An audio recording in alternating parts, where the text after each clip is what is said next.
supreme. I remember days they used to laugh at me. Used to show them on my records talking casually. Used to say it was a passion on my path to be. Then they told me that I couldn't, so I had to be. Tell me what they really think about it now. Used to hate it, but I guarantee they're proud. Had to do it just to show them that I could, yeah. Now I finally think I took it where I should, yeah. Had a jokes on you and now you're on and laughing. I did a whole lot of winning. Look, it came from a passion. I see a whole lot of no ones I could see now in public. And that may think a lot of things, man. At least think something, now you the judge. And now tell me where you ended up, yeah. Look, I bet it was a simple job, yeah. Look, I went and took a different route, yeah. Look, that's why my life is different now. Back in my feelings, look, when I wasn't so gifted and I was learning to do this, and all I heard were the critics, and I don't blame you for that shit. Look, I was way out the basis, but I just needed some talent so I could wait this to greatness, oh yeah. You ain't ever think this, no, no, no. Stop me while I started, homie, whoa, whoa, whoa. Now this shit settled, it's go better and better, but I'll always remember, yeah, yeah. Carrie Drinkwine, what's happening? Welcome to That1 Podcast. Glad to have you here. Yeah, thanks for having me. I'm excited. Yeah, man. Well, you're coming off a journey, yeah, we're glad to have you back from your trip, quote unquote.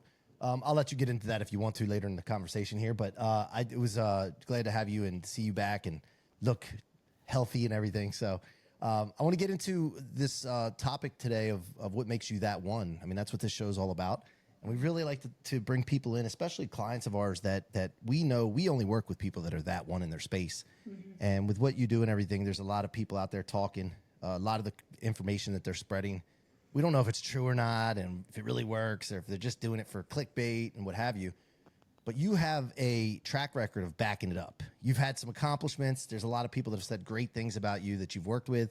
And so I kind of want to get into it. So let's start really talking about where were you before the world really knew who Carrie Drinkwine was?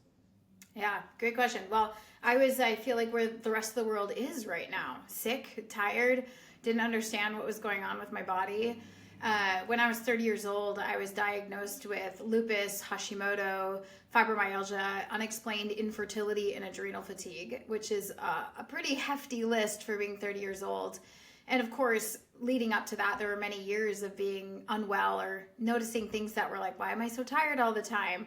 You know, why am I always in pain? And this doesn't feel normal. And so that's where I was, chronic autoimmune, infertility, dealing with all these health issues that I was told were just how it was. Like, this was just the trajectory for the rest of my life. And I refused to accept that. And that is when I remember, you know, after like the shock wore off of like, what are you telling me right now? I'm 30 years old. I had just been remarried and we wanted to have children, all these things. And I remember sitting in the car after a good cry and just saying, no, that's not going to be my trajectory. I'm going to solve this. And I had this just inner knowing that if this can happen to us, this isn't just an accident or a fluke or genetic, like something shifted in my body and I'm going to figure out how to unwind it. And so that's really what started my path into regenerative health, was healing my own disease that was deemed non-curable. Yeah, and let's dive into that and what was going on, what you were doing, maybe eating, types of workouts or lack thereof, the lifestyle you were living before that. Like what was going on there? Well, interestingly enough, I would consider myself incredibly healthy when I got sick. I was eating a very high protein diet, which is all the craze right now, right? And I wasn't eating any fruit because I was told that fruit was sugar and make you fat and raise your blood sugar and all this stuff. So I ate no fruit. I ate tons of protein. I exercised excessively because I was a hot yoga teacher and I did power yoga and weightlifting. And wait a minute, cycling. you were a hot yoga teacher or a hot yoga teacher? Hot yoga teacher. I had to make sure we differentiate that. Both, maybe right? both, yeah. But I taught in like 100-degree rooms with weights, and this was every day for me. I cycled, I worked all the time, I walked miles a day, and I was like puzzled at how I could have autoimmunity. Like, how is this even possible? I'm doing everything I was taught in school. I went to school to be a dietitian. And everything I learned in my undergrad, I was like following, and I could not understand, like, how am I sick? And this thought came into me: if I'm sick and I'm following everything I learned, who am I making sick? right? Yeah. And really understanding the body. And so, not everybody has the same trajectory. Part of, my illness came from childhood. Like, I was a sick kid. I had multiple surgeries. I grew up in mold that developed into asthma. There's all this, everybody has a compounding effect of their own life. So there's no one formula that's for everyone or one trajectory that's for everyone. But it was like most disease, or dis-ease as I call it, begins in childhood. And so by the time I was 30, I had this full-blown disease while I was living what I thought was a very healthy lifestyle. And so that really made me take a good look and go, okay, well, everything I know is not true. Everything I've learned, I've got to unlearn.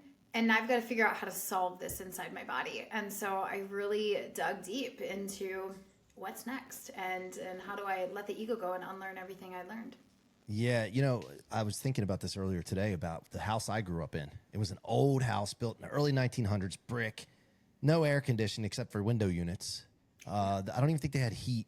We had 2 fireplaces in the house. Okay, I think my parents paid $35,000 for this house, and it was near the bay, Chesapeake Bay. It was awesome, like place to grow up. But I remember the smell, and I used to have really bad allergies and eczema and all kinds of stuff, and it was bad. And I would just, my nose would always be congested. Oh, like it was just a thing. I would just thought I just have allergies. That's what everybody told us, right? No, So you had mold poisoning. poisoning. I went through all that. Yeah, so I can relate for sure. Now, did you, when you were doing the hot yoga and cycling, all this stuff, did you take rests like you should? Because most people overdo it when they get into this workout thing and they don't want to take a day off, and rest is just as important. But did you know that back then? Yeah, I knew it, but I didn't rest enough, for sure. Yeah. But it got to the level, like, I used to teach yoga and feel great. Well, then I would go teach a hot yoga class and I would literally have to come home and take a nap for 3 hours. Like, I couldn't function the rest of the day, which is absolutely not normal. Like, you shouldn't be completely defeated after a workout. That means you didn't have enough mitochondrial energy for the workout to begin with. So I definitely wasn't resting enough. But even with that, like, what I was experiencing was an entire other issue. It was like, the entire terrain in my body was unbalanced, and that's how I developed illness. Yeah. It's not really about how much exercise or how little exercise, or, so many people are so focused on the biochemical view of the body. Like, what are your hormones? What are your labs? What are your this? And it's so much less about that, and it really comes down to the mitochondria and to the voltage of your cells. And I think that's part of what makes me so different, is the way I understand the body. Yeah, and you mentioned something about unlearning, right? So, and I know there's probably a long list, but what are some of, like, maybe the top few that you could come to mind right now that you had to unlearn to become the woman you are today? What was it? Protein is not your fuel source. Yeah. That was the biggest one I had to unlearn, because I was so programmed. Like, get your protein, get your protein. Everybody thinks protein's your fuel. It's not. The body doesn't actually use protein at all. It uses glucose. And glucose, goes through an entire Krebs cycle process and pairs with the oxygen and becomes ATP. So when we don't have readily available glucose, we starve the body of that natural carbon energy. And we, like a lot of people that are doing carnivore or high protein or whatever, no judgment whatsoever, what happens is that the body then doesn't have a fuel source, and then it has to turn to fat and convert that into glucose to then burn that, which is a great short-term solution for weight loss or for autophagy and things like that. But long-term, you're putting your body under massive distress and self-starvation. So that was the biggest thing, is I had to learn that protein wasn't your fuel source, that fruit does not make you fat, and that fruit is not sugar. That was so programmed into my brain that I remember one day my husband was making a smoothie with blueberries, and my mouth was just watering. And I wanted this wild blueberry smoothie so bad. I was like, oh my God, I just want straight blueberries. He's like, so have it, you weirdo. And I was like, I can't, it's sugar. Fructose is okay for you, right? Yes. Yeah. It's from the earth. It's fructose. It's a single, simple monosaccharide. This sugar doesn't get any simpler. And the saliva enzymes, the enzymes that we have in our saliva, actually break down fructose within minutes. So it's really about people that are eating it wrong. They're eating fruit after a steak, or they're eating fruit after fat, where that digestive process for fruit is minutes, where the digestive process for meats and fats is anywhere from 4 to 17 hours. And so when we eat fruit after that, we actually will cause fermentation, blood sugar spiking, all those sorts of things. So it's really just a misunderstanding about proper food combining, when to eat fruits, where, And also the biggest thing I've noticed, this goes into diabetes, this goes into everybody that's talking about blood sugar and not to eat fruit and high protein, is that they're blaming the fruit as the culprit, but not realizing that the terrain is the culprit. So for example, say you eat a banana and you have a monitor on and your blood sugar spikes. You're like, see, the banana's bad. But that's not actually how the body is supposed to be responding to fruit. What's happening is actually there's too much fat on the liver. The liver is too fatty from all the triglyceride fatty acids in the diet, and the liver is at capacity. And so what happens when that glucose comes in from the fruit, fructose turns into glucose, and then what happens is this glucose pairs up with an insulin receptor, and it travels to the liver door, and the insulin knocks on the liver door and says, hey, can I come in? I've got glucose for you. And the liver says, I'm full. You got to figure it out and stay out there. And so then we see a blood sugar spike, and we blame the banana, but the problem is the liver. Yeah. So, And well, when you have a blood sugar spike, what happens? Does it eventually turn into fat? yes. Yeah. Or Yeah. inflammation. So anything in excess, even people don't realize this, but even excess protein can be converted into glycogen. Glycogen is stored fat for later. And so when you have too much stored fat that says we don't need any more storage, we're good. And even really thin people can have fatty liver and not realize it. And that happens from triglyceride fatty acids, from chemical pesticides, just from overwhelm in general. So I really look under. Everybody's looking at the cause effect, the action reaction, but it's almost never that. It's never banana, the blood sugar spike, the banana's the problem. Like, okay, it grows in nature, so that doesn't even make sense. That the foods that are most abundant on the earth are poisoning us. Let's just think for a second and be logical. But second is there's no way a reaction that fast is the root cause. What is processing the banana sugar, right? What is processing glucose? What is processing that? Well, it's your liver. Yep. It's your liver. Yep. And then obviously your stomach and your pancreas gets involved. But one unique thing about all of it is that one thing that a lot of people don't realize is that the pancreas doesn't need to get involved with fructose digestion. So it's actually superior, especially for people with pancreatic issues. Yeah. Wow, man. Yeah, there's a lot of things that people are programmed with. I mean, all these things. I was thinking of another one the other day. I was just thinking about. I forgot what it was now. But there's so many, and then you got to unlearn, but not just unlearn. Start believing the right things. Now, before I get into any more about you, I want to know about what you have going on and how you help clients, because I want to do this early in the episode here. How are you working with people now? Is it are you working with like the client, or are you working with people that are going to help clients, or both? So I have both as an option. So I own the clinic I'm sitting in here, Wise Wellness Clinic. I don't personally see patients anymore, but I have an amazing team of online practitioners and in-person practitioners. So if people want to, that are in the Midwest, they want to come travel to the clinic, we have a regenerative health clinic with tons of amazing resources here, like red light beds and hydrogen therapy and flow pressor lymphatic machines and all of that. We also work virtual online with people all over the world and can easily help them. But the main thing that I do is I own and operate the Institute of Regenerative Health. So I train and certify people that want to become regenerative health practitioners, that want to have the most elite knowledge in the natural health industry, because so many people are entering this industry through functional medicine coaching training or naturopathic training or health coach training, and they still do not have a fundamental understanding of the root cause of disease. They're really just coming at it from a more holistic lens, but not understanding the inner workings of what's going on with the mitochondria in those cells, or how is the endocrine system tied into all of this. So yeah, that's what I do, is I birth practitioners into the world and help them build thriving careers. I love that, because it's exponential impact. Instead of working one client at a time, now you're working with somebody that's going to work with multiple clients, right? Yep. And then you get several of those, and it's just like it creates this big web. I did the same thing. Like I was working one-on-one with people with different things, and I was like, you know what? I started thinking about multiples. How can I impact multiples?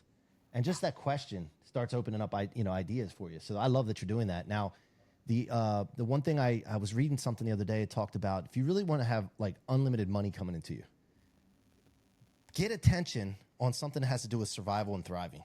Mm-hmm. Because everybody wants to survive. That's like one of the main purposes of people living on this earth is we got to survive. We have so many different faculties that sometimes overwork, like stress, like fear, anxiety, all things that are there for us to survive, but they overwork sometimes. But everybody has that innate subconscious that's going through. So if you can get attention on this and what you're doing, The money just should flow. But the problem with most people is they don't know how to get attention. Right. And it's the marketing, it's the promotion, and they think they do some, and then that's good enough. One thing, and I want to hear your take on this on the marketing side and branding. I wake up every morning, no matter how far I've gone, no matter what level I get to, and I pretend nobody's ever heard of me. I love that. It's every single day. And I learned that from great mentors I had. Every day, nobody's heard of me. Got to go back to it. Got to do reach outs. Got to talk to people. Good conversations going. Mm-hmm. And Carrie, and I want to hear you taking this. I spent Sunday, Easter, right? And I know everybody's else with their families. I'm watching golf for like an hour on the couch after I did my workout. And I was texting people, but I was scheduling the texts for Monday throughout the day. So I sent like 50 text messages on Sunday, but all day Monday, conversations were being started. Mm-hmm. And every day on Instagram and all that, I'm DMing people like crazy, starting conversations. And so getting attention for something. So what is your take on, getting out there, branding, getting people to know, and like, what do you focus on every day? I really focus on the power of really relying on people being your branding a lot of times. So one unique thing about me is that we actually have never done an ad in our lives. The Institute of Regenerative Health has grown to a multi-million-dollar company, all word of mouth. And one of our sayings is because the work works. And so branding is, we focus on those slogans, those taglines, those things that people are struggling with, but I don't like to actually focus on struggle points. I don't like to focus on pain points. I like to focus on where in the hell do you want to actually be in your life, right? So we're focusing on, like, are you ready to feel like your best self? Are you ready to not wake up feeling like X, Y, Z, right? Like, this is the life you're actually meant to live. And so many people have accepted and believed what's just common, but it's not normal. So really, it's been the power of education. That's the thing. I think it's educating the public on what they're dealing with and being relatable to them. And then showing testimonial after testimonial of how this work works. And people left and right just come flooding because they're hungry for this information. Like you said, they want to know how to heal their bodies. They want to know how to have forever longevity. Like, nobody really wants to age, right? But when it comes down to it, they also don't want to work as much as they are. So with the Institute, we hit it all because we're like, we're going to teach you how to have sovereignty in your health, and you're never going to have to fear disease ever. But then also, we're going to hand you a multi-six-figure turnkey blueprint where we've actually built out the most robust business plan for you ever. And we want to solve that. Like, what I went through was one-on-one. I was working 70 plus hours a week, seeing one patient at a time, never seeing my family. I had no balance. And I was like, this is not it. Like, I'm helping at max 40, 50 people a week at my expense. And so when I developed this model, it was just brilliant. Okay, now there's hundreds to thousands of practitioners helping hundreds to thousands to millions of people. And so I thought about this as I developed the Institute, is I don't want to just birth more burnt out practitioners into the world. I want to birth sovereign, wealthy, and well practitioners into the world where they're working 10 hours a week or less. Now, how did you come up with the Institute? Were you coached, mentored, or did you just come up with it in brainstorming? Honestly, it was, my back was against the wall in COVID. My clinic was deemed non-essential. I was shut down, which was my primary income, which is the best thing that ever happened to me, right? It was, wait a minute, but it was so much BS, but it also turned in. It was total BS. Us people that know how to do this stuff, as far as turning I wrote a book called Convert Setbacks, Become Unstoppable, Rocket Fuel. And us people like that, we know the BS comes, but it's like we take the BS and we put it in this machine and it turns into diamonds. I always say turn poison into medicine. Right? That's what we do. Turn it into diamonds. And I am really grateful for it, but it was BS. Like, liquor store and McDonald's was open, but regenerative health and natural. No churches. You couldn't go to see people in the. Couldn't go to a funeral. I actually left the country. That's what I did. I physically left the country. Yeah. I did like a long-term stay in Mexico, and I actually was sleeping one night, and I woke up in like a cold sweat where I had this like 7-month waiting list. I mean, it was insane, the level of people waiting to get in to see me. And I just had this voice saying, Carrie, train people. Like, train people. I'm like, really? So then I literally got on Instagram in my pajamas at like 4 a.m. and I was like, I just had this dream that I'm supposed to train people to do what I do. Would anybody be interested? And it went bananas. And basically, I held a webinar about 24 hours later on it. I said I'll open 30 seats, and we sold out in 24 hours, and I didn't have a word on paper. And how did you figure out how to price it? Did you just make something up? Totally made something up. Yeah. And it was priced low as the pilot. It was like the first course was $3,000 and 14 weeks, and it was the pilot. They knew they were the test bunnies. They knew we were making it as we go. So it was a very raw and authentic birthing. It was like, look, this is not a final product. This is those of you that are hungry to become regenerative health coaches is what we called it at the time. But then my vision just kept growing. Like, no, I want to legitimize this field. So we fought to become a licensed school. So we are actually a licensed school in the process of finalization of accreditation. We also went for the practitioner title instead of a health coach. Yeah, I like it.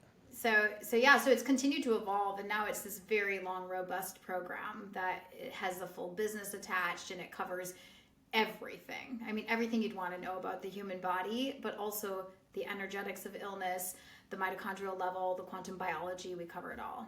Yeah, I mean, there's a lot of people that should be getting into this because this is a field that is endless clients, endless. I mean, you can take it as big as you want, and then you could work one-on-one and just do that and take on as many patients as you want to, or you could build something that, scale it out. Well, so we built programs for them. So this is something that I did. I said, I don't want practitioners being burnt out. So, what are the most common, I actually sat and looked at my patient files and said, what are the most common diseases I worked with over the last 10 years? And I pulled 20 of the most common things I worked with, and I built 20-week online programs for everyone just to turnkey as their own. They can rebrand, they can add whatever they want to it, but it's all built out for them, including the software, the courses, the legal waivers, the quizzes, the health questionnaires. Everything is done for them. So they can actually say, hey, I'm leading a cohort to help women reverse Hashimoto thyroiditis, and I have 30 spaces or 50 spaces. And so they have this online program. They just have to show up once a week for 90 minutes and teach what I've already taught them to teach. And these women are on average, being able to make $5,000 to $15,000 to $30,000 a month working an hour and a half a week. We have some practitioners way surpassing that because they're doing 2 cohorts at a time. And they're mostly doing virtual? All virtual. So all this virtual. would be like, say, 30 women or 50 women signed up that have Hashimoto. You're speaking to one field. You're like, women, those of you that have been diagnosed with Hashimoto, we're going to help you reverse it, and here's how. You get them on a webinar, they enroll in the program, and now you have 50 women online with you every Monday. Like right now, I'm running a longevity program with 70 people in it all at once at a monthly retainer. So you do the math, you're charging $500 a month times 50, 70 people, and you're working an hour and a half a week. Yeah, that's phenomenal. Has this made more money for you than the clinic? Oh, by a landslide. I think I was barely breaking 6 figures, and now we've built multiple 7s. Yeah, that's amazing. I'm so happy for you. It's an amazing story. Like you said, it was like COVID was like one of the best things that could ever happen to you, but not just to you, right? But look at all the people you're impacting. Yeah. And that's always the powerful thing. Is like, it can't just be income driven. It has to be impact driven. Yeah. Because I know people say that, but words are heard and feelings are felt, right? And so if you don't have that authenticity vibration and you don't have that ability to actually serve behind you, that's felt. And I think that is actually one of the biggest parts of my success in marketing is the authenticity that I bring to the table with when I'm really connecting person to person. Yeah. Before we go deeper on you, I want to know, where can people go deeper with you if they're interested in this? Yeah, you can go to carriedrinkwine.com, CARRIE, and drink wine, just like it sounds. It's my last name. I didn't make it up. People always ask because I'm in the health industry. I'm like, I promise you it's Native American. CarrieDrinkwine.com will connect you to everything I do. It'll connect you to Wise Wellness Clinic. It'll also connect you to the Institute of Regenerative Health. And we have an upcoming program actually that is May 31st is the enrollment. For the next live institute program that's actually live guided by me. It's all online, so you can be anywhere in the world to take it. But then we have live guidance and mentorship for myself and my coaches. Love it. I love it. All right. If your clients or audience could describe you in one word, what would that word be? And what do you think the word should be? They would say fierce. Fierce? And then what do you think it should be? Fierce and compassionate. Okay. So I said one word. All right. I'll let you have two. So yeah, I would say you're right. I'm like you. I'm driven. I'm focused. I have a mission. I'm so sick and tired of people accepting diagnoses and believing this is a death sentence. I just have such a fire and a passion to teach that there is another way. we've been lied to, and your body has the innate wisdom. Yeah, 100%. I love it. All right, what would you say you do that most people in your industry are afraid to do or they're unaware to try? Change your diet significantly. I'd say that's honestly the biggest, without swearing, mind bend, we'll say, that even I had to go through. Like I said, I didn't. Well, but even after you think you're eating right. Right. It's not like, Yeah, you're I would eating say all this other stuff. Everybody knows that you shouldn't eat processed food and fast food and all this sugar, sweets, and all this. But if you're doing something that you thought was good, protein, high protein, and no fruit. Yeah, people are addicted to their foods. That's the main thing that I've realized. Like, people want to hold on to that, and they want to hold on to the logic of why they should eat X, Y, or Z. So I think the biggest thing is I push boundaries in a way of challenging you to see, do you want to heal or do you want this food? Do you want to heal or do you want this lifestyle? Right? Like, so I think what other people are afraid to do is be a straight shooter and really educate and empower their client to take their own sovereignty instead of being the patient and how are you going to help me? No, how are you going to help you? Right? I'm going to educate you on your body. You're the healer. I'm not. And that's really what it comes down to. So I'd say changing the diet and then like the protocols. Like I put people through a protocol to regenerate their body at the cellular level. Yeah. I love it. Yeah. Protocol. I mean, everybody's different. I mean, everybody is different. Like I'm working my family. We're all optimizing, I should say. And, but we're all different. Like if my wife tried to do the same things I was doing and my 18-year-old son was trying to do the same things I was doing, it wouldn't work. Work for one of us. And then the other two would be like, I don't get it. Why does it work for you? Right. Know? Well, and their hormones are changing so fast in his age. Like it is totally different. So we have a very unique approach to each person. And, like some of the things in the biohacking space, they're like, everybody should cold plunge. Actually, absolutely not. They should not cold plunge. Most of the people that have dis-ease have nervous system weakness, adrenal fatigue, chronic adrenal fatigue, to say that. And actually, our body temperatures naturally have gotten cooler and cooler as the damage has happened to our thyroid glands. And actually putting ourselves in cold puts our body in a more fight or flight state. So you might get this temporary purge from the hot to the cold, but it's very acute. And long term, it actually could be causing more harm than good. So, and how much fat does it actually burn in one session? Not that much, honestly. Yeah. And I used to, as a kid, I remember hearing stories. I never saw anybody this happen to, but I remember hearing stories of men that had heart attacks when they went in the water when it was too cold. Exactly. Is that possible? 100%. Or is that just a story? Okay, so this is the one thing a lot of people don't understand is they look at, there's a problem with the heart. No, the heart is run by the nervous system. It's an electrical system. It's not just this pumping muscle. It actually is responding to the current in the body that's coming from the nervous system signals. So if the nervous system is depleted, which runs off of minerals and fatty acids, and then we're putting our body in a high stress environment, meaning really high heat, and then really cold, we are burning through minerals at a significantly more rapid rate. Well, we start to ruin that electrical impulse. All of a sudden, the nervous system doesn't have enough minerals to run off of, and now we have a heart problem. We have heart palpitations. We have a heart attack. We have there's so many things to look at. So I think my one of my slogans is I'm against the grain, like in both ways, in Western, and it has been a little bit challenging for me because I'm even speaking a different language than functional medicine and biohacking. Yeah. I mean, I see it, but I mean, I know it works, what you're saying, and your, the impact that you've had so far, shows it. What's your go-to move? Like, you've had something recently that happened that put you out of alignment, right? What's your go-to move to get back in alignment when life throws chaos your way? Are you talking physically or mentally? When life throws chaos your way. When life throws chaos your way, I think it really depends on the situation. Mentally, you always have to have your mental game on board, right? You need to focus on the version of yourself or the version of your life that you want, not on what's actually happening in that moment. And that's really where I was. I just had a near-death experience. And all I kept visualizing was my body in perfect health.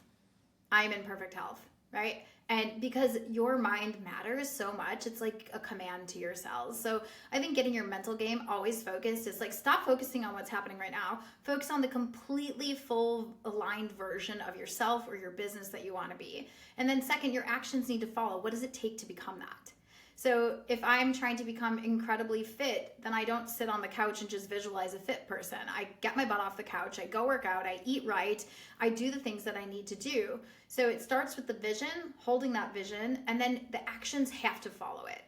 You know, my situation was very unique. That just happened to me. So my go-to in a chronic infection sort of situation was really high potent herbs, antiparasitic herbs, and nanosilver, and it saved my life.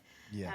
But you might not have thought of that if you weren't thinking, I'm healthy, I'm healed. You might, you know, like thoughts come to you based on the thoughts that you're having. Right. I think in my situation, it was a little bit different because, well, I'll just share. I had a surgery that went great. And then I developed a small internal bleed, which was not uncommon, but not common. But that internal bleed is very dangerous for the body. It can become infected, So they had to do a drainage procedure. After the drainage procedure, I developed some sort of an infection that they were saying you need antibiotics, all this stuff. And I was like, I don't need antibiotics. You know, I knew in my body that I could do this, but there was like this pressure from the outside. You know, there was an infectious disease doctor that said like, this is deadly. And so I was like, okay, Carrie, not only do I visualize myself in perfect health, I trust my body, but I'm going to do what I need to do physically to be in that full health as well. Because obviously I did have signs of an infection. I had 104 to 105 fever. My abdomen was filling. There was a lot going on.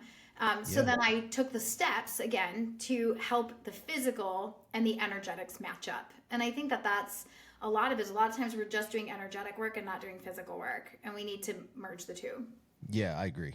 Now, what was the silver thing? What is that chemical or whatever you used? So I use something called nanosilver, and What is that? you know, there's a lot of silvers on the market. People use colloidal silver and TRS spray and all this stuff, but a lot of those are really dangerous. They're leaving them behind heavy metals. They're not opening detox pathways before they use them. So I use a very specific nanosilver that's actually been developed by a pharmaceutical biochemist that is spherical silver and is charged with water. It only lasts in the body 24 hours, but when you drink it, I would actually drink a bottle a day while I was in the hospital and healed myself and walked out and got on a plane when they said I could die. So this silver, when you drink it, it basically is one of the most potent antiviral, antiparasitic, antibacterial, but only goes after the bad. It leaves the healthy by bacteria alone, unlike antibiotics that wipes out everything. You know, Right. It's non-discriminatory. Right. So and it doesn't charge up your immune system either. Like, No. hey, there's a foreign agent here, and then you know you Not get at all. claimed. Yeah. That's really common. Like, you know, the other interventions will say that people have gotten is the body is now seeing there's an intruder in my house. There's an intruder in my house. What this does is it like attaches to all the intruders that are in your house and flags the immune system like, hey, remove these.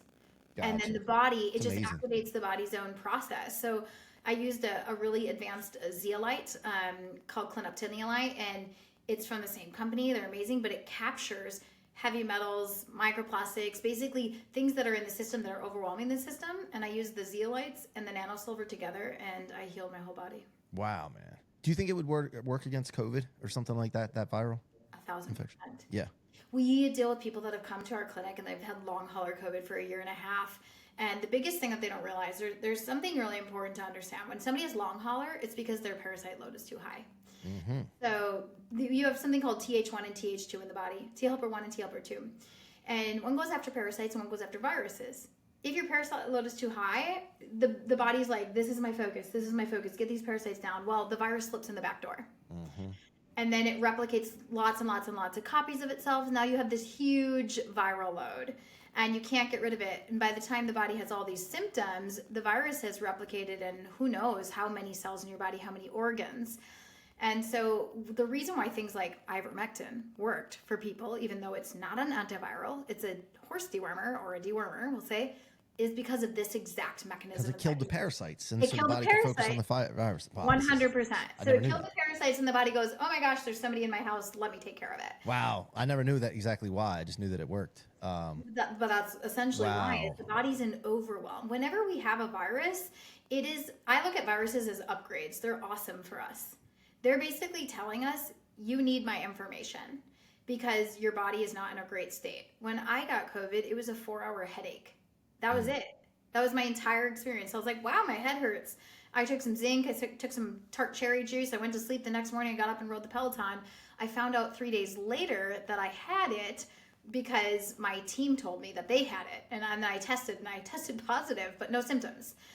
And so the difference is the virus came in with its information. My body said, I see you, and I don't need that information, and out you go. Other people that need that information, because specifically in COVID, the virus actually made you purge waste out of your cells, which is great. But most people's lymphatic systems were so stagnated and so backed up that they suffocated on their own waste. Mm-hmm. So it's a waste issue inside the body. It was an overwhelm. So really looking at viruses as upgrades, like, so much of our RNA is coded by viruses. It's how we've evolved and become who we are and what we are in our immune systems today. So we have to stop avoiding bacteria and avoiding viruses and start changing our terrain so that the viruses can't thrive inside of it. And handle the parasites.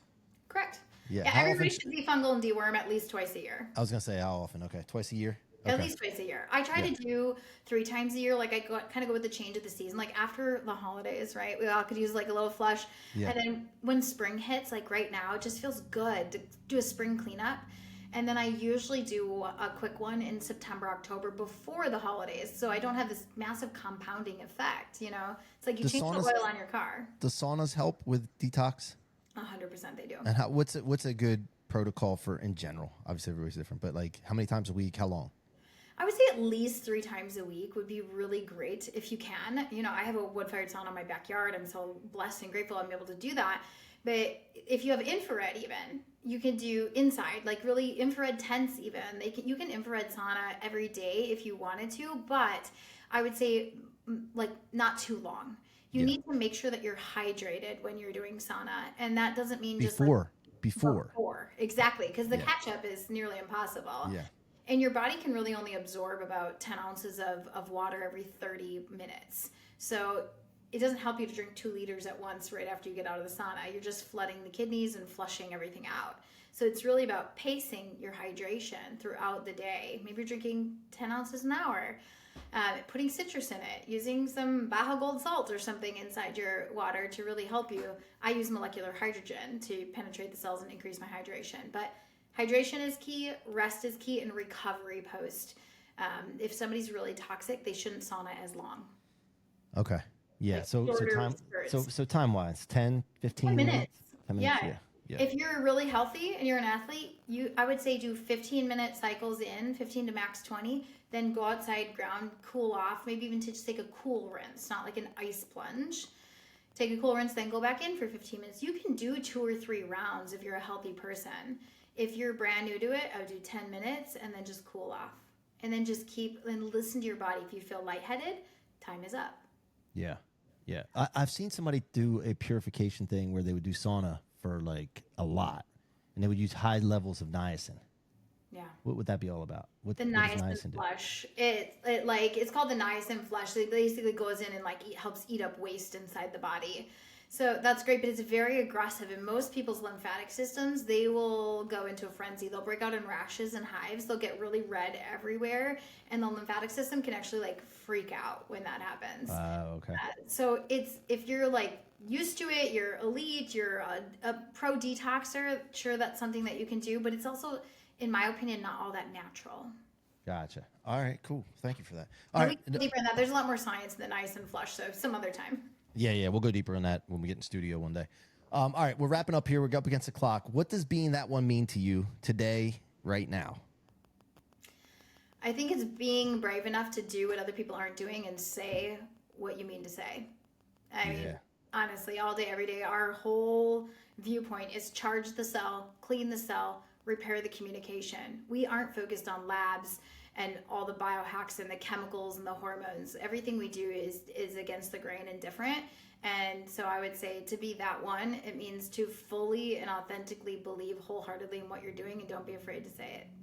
Yeah, that was very well said. I didn't even prepare you with that one. Maybe you thought that I would ask that. I didn't, and I had no clue. I was that was awesome. I don't have any pre-questions for this interview. No, that was awesome. Oh, man.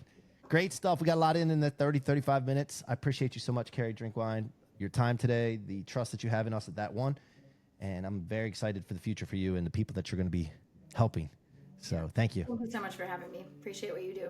All right. Hang tight while I wrap this up. Folks, make sure you go to carriedrinkwine.com. Check out what she's got going on, especially if you're interested in helping others and you're looking for something that you can do within maybe 90 minutes a week once you get up and running after you train and put the work in. I mean, and you can work from home. I mean, it seems like a dream, too good to come, too good to be true, but it's not. So go check it out and make sure you subscribe, hit the follow or the subscribe button, whichever platform you're listening on. Sometimes they have different buttons. Make sure you subscribe so you can keep coming back, hear these great guests who are that one in their space, just like Carrie Drinkwine. Until next time, it's your boy C-Roc signing off from That One Studio. Be that one.